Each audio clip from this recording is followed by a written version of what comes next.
Hey, what's going on, y'all? It's your boy YouTube Blue coming back at you again. Yeah, I know I haven't been doing as many videos as I would like. I've been on the grind lately, but I'm definitely working on some things right now that's going to help my present and future. So, you know, I'll update you guys on things when I get things more solidified. But in the background, I'm working on some big things right now. So, as far as you know, occupation wise, so that's just big right now. But enough about me. Let's get back to the Dallas Cowboys. So those of you that probably got some of the other updates yesterday from training camp practice and your observations from the first preseason game on Thursday, we came out of the game mostly unscathed. We had two main injuries. Marquestion Huff, the safety, I think he's like 4th on the depth chart right now. He's kind of a bubble guy anyway, but he sustained some type of groin injury. I don't know how long he's not going to practice for that. But again, y'all, we got to do something at safety anyway. So maybe this will jumpstart Earl Thomas, who knows, or whoever else is out there that we can get. But I think that if it's not that guy, it'll probably be somebody that they'll probably bring in somebody after teams start cutting. Because, you know, there are going to be some good players out there. Because, you know, you can't, there's ain't but 53 spots on the team right now. So, you know, there's going to be some guys out there that have good talent that are going to be on the street that teams really don't want to get rid of, but they just don't have the space for them. That's just how the NFL works right now. With this, in this salary cap era, I should say. Marcus Martin, he, I think he tore like a ligament in his toe or something like that. So he's supposed to be getting surgery on that. We'll see what's going on with that.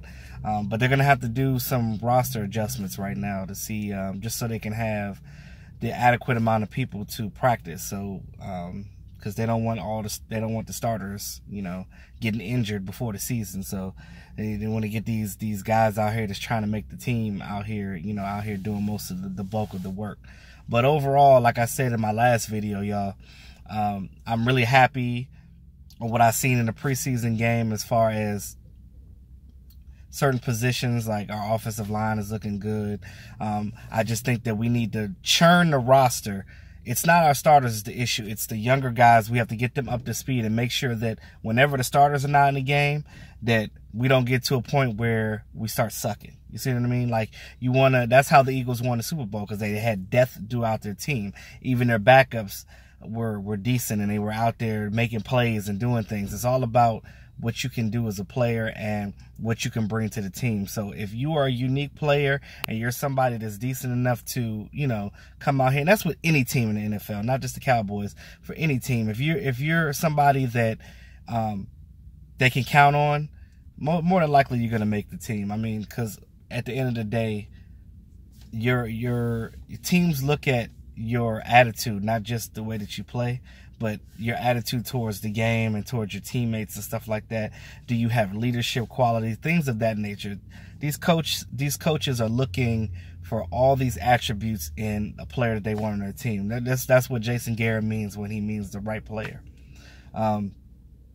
Leighton Vander Esch, he didn't, like, in the game, he wasn't all that great. But again, I'm high on Leighton right now because he's learning. And he had a good practice on Saturday. He had an interception, and he's seeing the ball more. And again, with these rookies, it's imperative, no matter where you were drafted, no matter if you're a rookie free agent, when you come into a different team, especially at a different level like the pros, you have to, you got to learn. You have to learn how that particular team does things. It's a lot of things that come into play when it comes to that. So you got to look at things with a grain of salt sometimes when you see a player struggling in the beginning, because at the end of the day, it's a learning curve. You can't go out there and, you know, go all out or go 100%. A lot of times you're second guessing yourself because you don't know everything, and that's normal. And again, I keep saying it. That's what this training camp practice is for. This is why you practice. You practice to get better. You work on your weaknesses, and your weaknesses become your strength at the end of the day. Now, that football IQ, when it comes to a lot of these players, some people just have it, some people don't. Some people can learn faster than others. It depends. Me, when I played high school, when I played semi-pro, I definitely had my instincts were better than anything. Like, I wasn't a super athletic guy, but I was always able to jump high. I was no track runner, but at the linebacker position, sideline to sideline, I was quick more than I was fast, if that makes sense. So I was able to get you. And I knew how to tackle. You know, some of these young guys don't know how to wrap up. These little punk shoestring tackles, and they're trying to, like, throw their body into you. Man, if you don't wrap that boy up and put him to the ground, like, sometimes when I see missed tackles, I just be like, oh, my God, we looking like, why? Wrap that man up, put him in the dirt. Put him in the dirt. Put him in the dirt.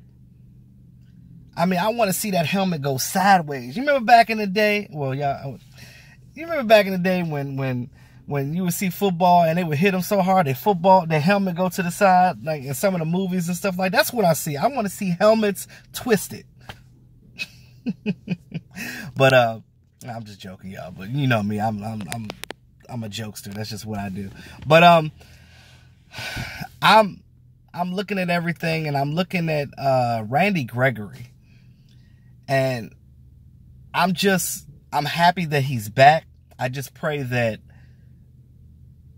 he can get over some of the issues that he was dealing with personally, and that he can stay in this league. And now that he has his second chance, that he can literally go out here and play football like we know he can play football. He had a great practice on Saturday. You know the media was all over that when he was out there.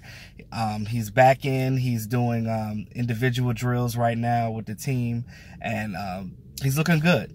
He obviously kept himself in shape, because he didn't come in huffing and puffing and leaning over and things and throwing up like most players do when they come back from not playing in a long time. But he definitely is in shape, and he's definitely coming out here with a vengeance, and he's definitely got a lot to prove. So I can't wait to see him later on this week in the next preseason game and see what he can do, because, again, him out there on that field definitely makes a difference, especially with David Irving being suspended for the first 4 games.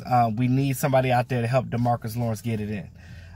Tyrone Crawford had made some plays in the game. So, again, we have a good stable of rotational guys on that defensive line right now. We just got to keep everybody healthy and keep it churning, And, again, that back half of the roster, it's imperative that we keep them up to snuff and make sure that we got the best guys in there as far as backups go. But I'm looking at everything right now between the linebackers with Jalen Smith and him getting more comfortable with that knee, and him out there looking better. We're going to have a good linebacker core. And I'm looking at, even when Sean Lee retires, if we keep this stable, you got Leighton, you got Jalen, the emergence of Joe Thomas coming out there making plays, Justin Marshall-Lillard making plays. I mean, I'm loving, everybody is doing what they need to do. My pet cat, I told y'all, Lance Lenore, he's definitely, like, as far as the forgotten guy when it comes to the receivers, because you're looking more of the new guys that's been on the team. But he's definitely come out there, and he's made plays. He's made contested catches, and he just keeps making plays. And the coaching staff sees that.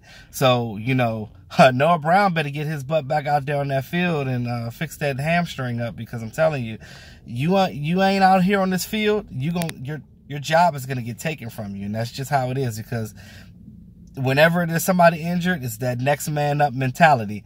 That if that next person comes in and does his thing, and the coaching staff are going to go with their hot hand. That's what they do. That's how Dak Prescott became the quarterback.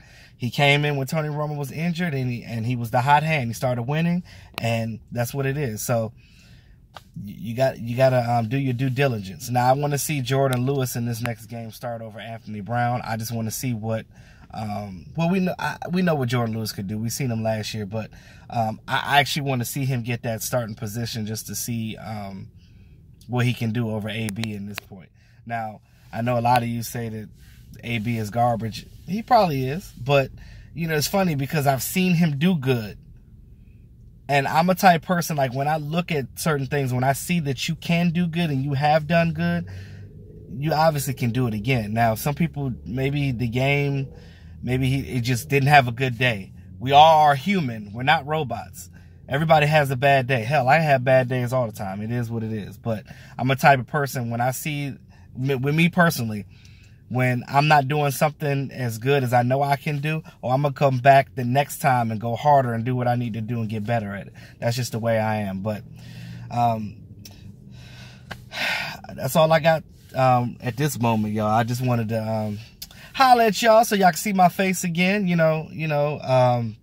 get my perspective on things, because, I'm always thinking outside the box. That's just the way I am as a person. That's the way I am when it comes to this football thing, just anything in life. I'm very optimistic about stuff. Like, I try not to have a dark feeling for things. I like to look at the positive in every situation. But guys, like, share, comment. Thanks again to all my subscribers. I appreciate all your support. Appreciate all your comments and your well wishes when it came to certain rough things I've been going through lately. Like, I'm working it out right now, y'all. Like, have patience with me. I haven't been able to pump out the videos as fast as I've been wanting to. I've just been having a lot going on in my personal, but I'm working it out, y'all. And I'm doing the best that I can. So, keep supporting y'all. I'm gonna be here, and I'm gonna keep making videos. So at the end of the day, this is what you got. E2 Blue, always keeping it real. That's all I know. Holla at y'all later.